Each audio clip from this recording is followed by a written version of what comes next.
Volám sa Daniela Krajčová, som výtvarníčka a zároveň som matka 4 detí.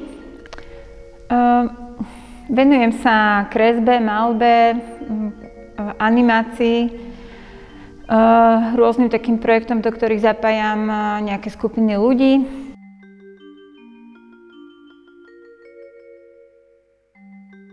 Takže venujem sa témam, ako je starostlivosť o deti, zobrazenie tejto neviditeľnej ako keby práce, ktorú každá žena v domácnosti musí robiť, starať sa o domácnosť, starať sa o deti.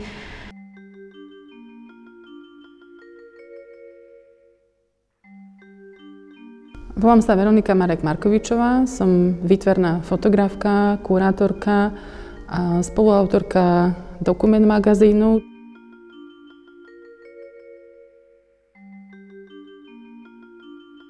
S Danielou Krajčovou nás spája dlhoročné priateľstvo a podobná životná situácia, keďže sme obidve momentálne na materskej dovolenke a máme malé deti.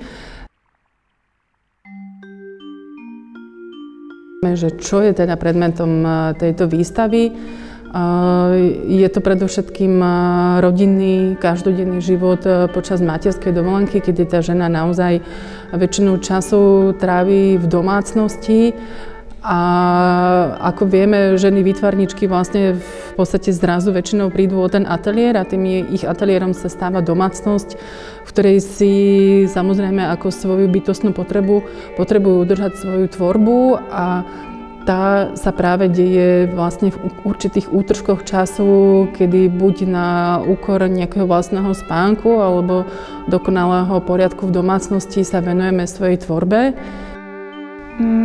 Veľa používam kresbu, maľbu, teda také rukodielne techniky a v poslednej dobe používam textílie, pretože jednak vystihujú aj tú prácu v domácnosti, že tá žena v domácnosti neustále niečo robí s nejakými textíliami, tak ja som si prisvojila tento materiál, využívam rôzne plachty, detské oblečenie, obliečky, obrusy.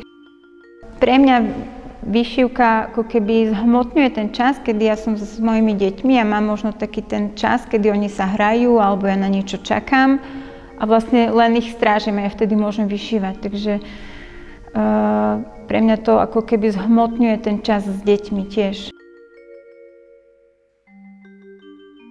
Niekedy robím aj to, že pracujem priamo s mojimi deťmi. Mám jednu takú sériu, že chodím s mojimi deťmi po meste, vždy po nejakom novom meste a filmujem si ich pri hre vo verejnom priestore. Takže pre mňa to umenie je nejaká forma, ako sa môžem realizovať aj popri všetkých týchto materských povinnostiach.